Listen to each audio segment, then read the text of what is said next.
समझ रहे हैं ना चूड़ा कर्म? हाँ, चूड़ा कर्म कहीं कहीं 1 वर्ष, कहीं 3 वर्ष का विधान है चूड़ा कर्म के लिए। चूड़ा कर्म संस्कार, बच्चा आपका 3 वर्ष का हो गया कर्ण वेद संस्कार, 5 वर्ष का हो गया विद्यारंभ संस्कार। बढ़िया से सुने, और बच्चे तो बहुत बढ़िया सुने। विद्यारंभ संस्कार के जैसे पंचांग में विवाह का मुहूर्त रहता है, यज्ञोपवीत का मुहूर्त रहता है, अन्यान्य मुहूर्त रहते हैं, वैसे हमारे विद्वानों ने पंचांग में विद्यारंभ का भी मुहूर्त लिखा है। और यह विद्यारंभ का मुहूर्त जब आपका बच्चा 5 वर्ष का हो गया, उसे विद्यालय भेजना है तो अपने पंडित पुरोहित से पूछिए कि विद्यारंभ का मुहूर्त कब है, वो बता दे। बच्चे को आप लेकर के कहीं देवस्थान पर, मंदिर में, गांव के मंदिर में जाएं, उससे थोड़ा पूजन करवा दे, प्रणाम करवा दे। उसके बाद में उस बच्चे को उस मुहूर्त से विद्यालय भेजना प्रारंभ करे, निश्चित रूप से बच्चे का मन लगेगा पढ़ने में। मुहूर्त का बड़ा प्रभाव होता है। ये है विद्यारंभ संस्कार। बच्चा 8 वर्ष का हो गया, यज्ञोपवीत संस्कार। अच्छा, यज्ञोपवीत विशेष रूप से 3 वर्णों के लिए प्रशस्त माना गया है, ब्राह्मण, क्षत्रिय और वैश्य। ब्राह्मण बटुक का यज्ञोपवीत संस्कार 8वें वर्ष में होना चाहिए, क्षत्रिय का 11वें वर्ष में, और वैश्य बटुक का यज्ञोपवीत संस्कार 13वें वर्ष में हो जाना चाहिए। लेकिन यहीं पर कुछ ऋषियों ने अपना मत दिया, तो समय में थोड़ी छूट मिली। बोले क्या, चलो ब्राह्मण बालक का यज्ञोपवीत 8 वर्ष में नहीं हो पाया तो 15 वर्ष तक में हो जाए। ऐसे हुआ है आपके यहाँ? हाँ, 15 वर्ष।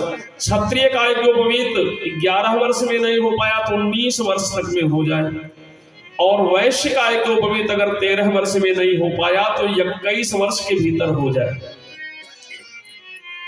लेकिन आजकल तो कई ब्राह्मण कहते हैं, बाबा हमारे यहाँ तो विवाह में जनेऊ होता है। यहाँ भी कुछ लोग ऐसे बैठे हो, तो जब से ब्राह्मण के यहाँ विवाह में यज्ञोपवीत होने लगा, तब से क्षत्रिय और वैश्य यज्ञोपवीत कराना बंद कर दी। हम तो यही चिंतन करते हैं कि आजकल धर्म धर्म धर्म चिल्लाने वाले बढ़े हैं, धर्म का पालन करने वाले घट गए हैं। याद रखिएगा, धर्म धारण करने की चीज है, चिल्लाने की चीज नहीं है। और धारण कर लेंगे तो परिस्थिति स्वतः अनुकूल हो जाएगी, बहुत करने का प्रयास नहीं करना होगा। यज्ञोपवीत संस्कार, यज्ञोपवीत के बाद फिर वेदारंभ संस्कार, फिर समावर्तन संस्कार, उसके बाद में फिर विवाह संस्कार। विवाह भी संस्कार है, एक यज्ञ है। लेकिन आजकल तो लोग विवाह को भी केवल धूम धड़क्का तक सीमित कर दिए, केवल नाचना गाना कूदना यही मान लिए हैं विवाह। विवाह भी एक यज्ञ है। जितनी पूजा हवन आदि का विधान यज्ञों में है, उसी के अनुकूल भागों के जो है विवाह में भी हवन आदि का, पूजन आदि का विधान है। ठीक है, हम लोग बड़ी बड़ी यज्ञों में जाते हैं। यज्ञ में पंचांग पूजन होता है, मातृका पूजन होता है, नांदी श्राद्ध होता है, तो ये सारी क्रियाएं विवाह में भी होती है। विवाह एक यज्ञ है, लेकिन होता क्या है कि आजकल लोग गाते बजाते 12 रात में बजा देते हैं। समय जब याद आया 12 बज गया, तब याद आया तो जयमाल कराना है। जयमाल होते होते 3 बज गया। 3 बजे याद आया विवाह कराना है, तब पंडित जी से कहेंगे जल्दी जल्दी करवाइए। तो जैसे जल्दी जल्दी करवा लेते हैं, इसे आकर के घर में जब बहू आती हो, धक्का मुक्की होता है, झेलो जीवन भर। एक दिन को जो है मनोरंजन में बिताने का परिणाम है, जीवन भर भोगना पड़ता है। विवाह एक संस्कार है, उसे संस्कार की तरह रखो। अच्छा, विवाह संस्कार के बाद अंतिम में केवल एक संस्कार बचता है। अब आप लोग बताएंगे कौन संस्कार है? वो है अंतिम संस्कार। उसके बाद कुछ है नहीं। फिर अंतिम संस्कार और एक बात जाने भैया, जिनके प्रारंभिक संस्कार अच्छे रहते हैं उनका अंतिम संस्कार भी बन जाता है। बात को समझेंगे? और जिनके प्रारंभिक संस्कार बिगड़ जाते हैं उनका अंतिम भी बिगड़ जाता है। और दूसरी बात, मनुष्य और पशु में केवल संस्कार का अंतर है, बाकी भोजन, शयन, संतानोत्पत्ति मनुष्य भी करते हैं, पशु भी करते हैं, यही तो करते हैं। मनुष्य और पशु में केवल संस्कार का अंतर है। आज लोग विदेशों का खूब गुणगान कर रहे हैं, अमेरिका का, इंग्लैंड का, फ्रांस का, जर्मनी का, लेकिन वहां संस्कार नहीं है। उसका परिणाम मालूम है क्या है? एक एक महिला न जाने कितना विवाह कर लेती है। स्वामी विवेकानंद जी जब गए अमेरिका तो देखे कि महिला एक बैठी जो है उस समाधि को पंखा कर रही थी ऐसे। विवेकानंद जी ने सोचा कि हमारे भारत में ही पतिव्रताएं रहती हैं, ऐसा हमने सुना है। ये पहली बार हम देख रहे हैं कि अमेरिका में इतनी बड़ी पतिव्रता कि पति के समाधि को बैठी पंखा झल रही है। उन्होंने जाके प्रणाम किया, माता जी प्रणाम, आप तो बहुत बड़ी पतिव्रता नारी हैं, पति के समाधि को बैठी पंखा झल रही है, आप तो बड़ी महान हैं। उसने कहा कैसी महान? सुनो, हमारे यहाँ नियम है कि जब तक समाधि सूख ना जाए दूसरा विवाह नहीं कर सकते। इसी नाते में पंखा कर रही, जल्दी जल्दी सूखे। यही संस्कार ना होने का परिणाम है। बात को समझे। विदेशों में स्थिति यह हो गई है कि पशुओं से दर-बदर जीवन हो गया है। आज किसी से विवाह हुआ, कल छूट गया, दूसरे दिन किसी से, तीसरे दिन किसी से, ऐसे हुआ। माता पिता बच्चे को पैदा करके पालन पोषण नहीं करना चाह रहे, रुपया खूब है, हॉस्टल में डाल देंगे, ऊंची शिक्षा दिलवाएंगे, रुपया खूब है।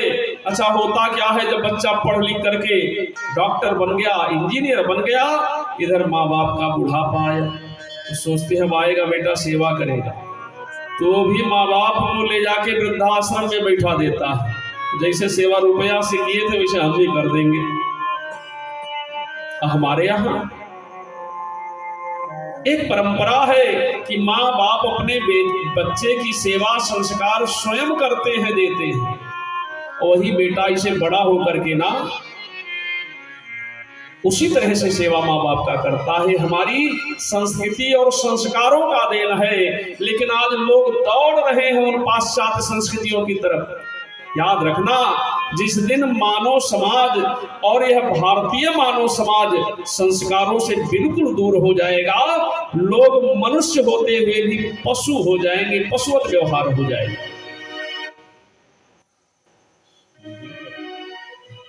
बोलिए भागवत भगवान की। लोग मनुष्य होते हुए भी पशु हो जाएंगे। इस नाते संस्कारों को संभाले। कथा बहुत सुनते ही सब जानने की चीज है। अच्छा एक बात बताऊं, हमारे उत्तर भारत में लोग संस्कारों से दूर हो गए हैं। अभी दक्षिण भारत में 16 संस्कार सांगोपांग होता है। और हमें कैसे पता लगा? महाराज जी का, गुरु जी का एक शिष्य है, उस समय कर्नाटका में जो है कलेक्टर है। तो अभी पिछले महीने हमारे पास फोन आया, अच्छा बेटा हुआ है, तो फोन आया कि गुरु जी जो है वो बच्चे का नामकरण संस्कार करवाना था, जरा मुहूर्त बता दीजिए। तो इतने दिन हो गए पांडित्य क्षेत्र में आए, हमको लग रहा है 20 वर्ष, आज तक किसी ने नहीं पूछा था नामकरण का मुहूर्त बताओ। तो जब उन्होंने पूछा तो हमको लगा कि दक्षिण भारत में यह होता है, तभी जो है इन्होंने पूछा, नहीं पूछने की क्या जरूरत थी। दक्षिण भारत में आज 16 संस्कार। अच्छा उसका परिणाम क्या है आपको बताओ। दक्षिण भारत के लोग फिल्म बनाते हैं, जैसे अपने यहां बनता है वहां भी बनता है। दक्षिण भारत के लोग अगर फिल्म भी बनाते हैं तो फिल्मों में उनका संस्कार झलकता है। क्या? दक्षिण भारत के फिल्मों का नायक वो कोट पैंट नहीं पहनता है, क्या पहनता है? लुंगी और शर्ट पहनता है, वही दक्षिण भारत का पहनावा है। और नायक की तो बात छोड़िए, दक्षिण भारत की फिल्मों का खलनायक भी तिलक लगाता है, और उस फिल्म में कम से कम 2-4 मिनट पूजा करते हुए उसको दिखाया जाता है। नायक की तो बात ही छोड़ दीजिए। और हमारे उत्तर भारत में फिल्मों के माध्यम से यही परोसा गया, ये तिलक लगाना ना बिल्कुल ढोंग है, पूजा पाठ करना पाखंड है, बनिया बिल्कुल ठग होते हैं, क्षत्रिय बिल्कुल अत्याचारी होते हैं, ब्राह्मण लोभी होते हैं। फिल्मों में यही परोसा गया ना। तो गले में जो क्रास लटका लिए ना, वो ईमानदारी के प्रतिमूर्ति होते हैं, और इधर वाले तो एकदम ईमानदारी के प्रतिमूर्ति होते हैं। यही परोसा गया फिल्मों के माध्यम से, और यही देख देख करके लोगों के अंदर ऐसी नफरत भर गई है ना कि अब अपने सनातन समाज के ही लोग जो है विरोध करने के लिए आगे आ जा रहे हैं। ये देन उन्हीं फिल्मों का है। जो कुछ बचा था उसे धारावाहिकों ने नष्ट भ्रष्ट कर डाला, और वह भी जो कुछ बचा था वो सोशल मीडिया ले डूब रही है। लेकिन याद रखें, दक्षिण भारत में आज भी 16 संस्कार सांगोपांग होते हैं। वेद व्यास इस संस्कारों को प्रारंभ किए। क्या करें हम लोग ठहरे कथा व्यास से बोलो तो इसे विस्तार हो ही जाता है। आए कथा पर, लेकिन एक बार कीर्तन करें कि मेरो राधा रमण गिरधारी, गिरधारी श्याम बनवारी। मेरो राधा रमण गिरधारी, गिरधारी श्याम बनवारी। गिरधारी श्याम बनवारी, गिरधारी श्याम बनवारी। गिरधारी श्याम बनवारी, गिरधारी श्याम बनवारी। तन मन धन परिवारी, तन मन धन उन परिवारी। मेरो राधा रमण गिरधारी, मेरो राधा रमण गिरधारी, गिरधारी श्याम बनवारी। वृंदावन बिहारी लाल की जय हो। वेद व्यासी सीमंतों ने संस्कार शुरू किए कि इसे विद्वान बनाऊंगा। बटिका देवी को वेद मंत्र सुना रहे हैं। अच्छा, हमारा वैदिक काल का भारत कितना उन्नत भारत था कि विद्वान का बच्चा कहीं पढ़ने नहीं जाता था, अपने घर में ही विद्वता को पा लेता था। स्वर्णकार का बच्चा स्वर्णकारी कहीं सीखने नहीं, अपने घर में ही सीख लेता था। व्यापारी का बच्चा व्यापार अपने घर में सीख लेता था। इतने नहीं, ये जो हमारे श्रीवास्तव जी लोग हैं, इनके यहाँ जो बच्चे होते थे वो ऑटोमेटिक लेखपाल बन ही जाते थे। ये वंशानुगत परंपरा रही है। वेद व्यास जी वेद मंत्र सुनाना शुरू किए। बैठी बटिका देवी सुन रही है।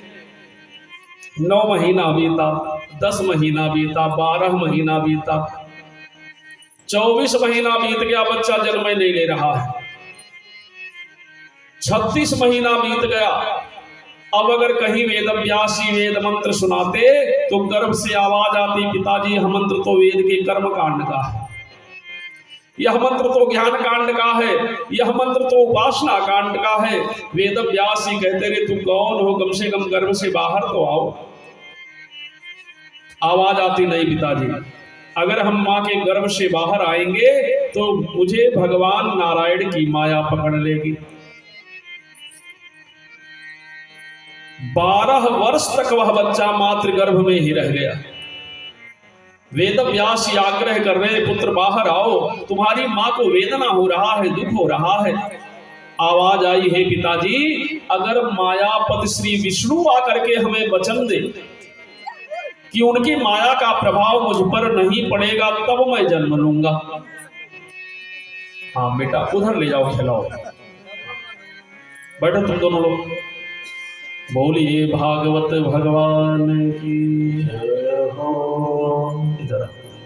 एक लोग इधर, एक लोग इधर बैठो।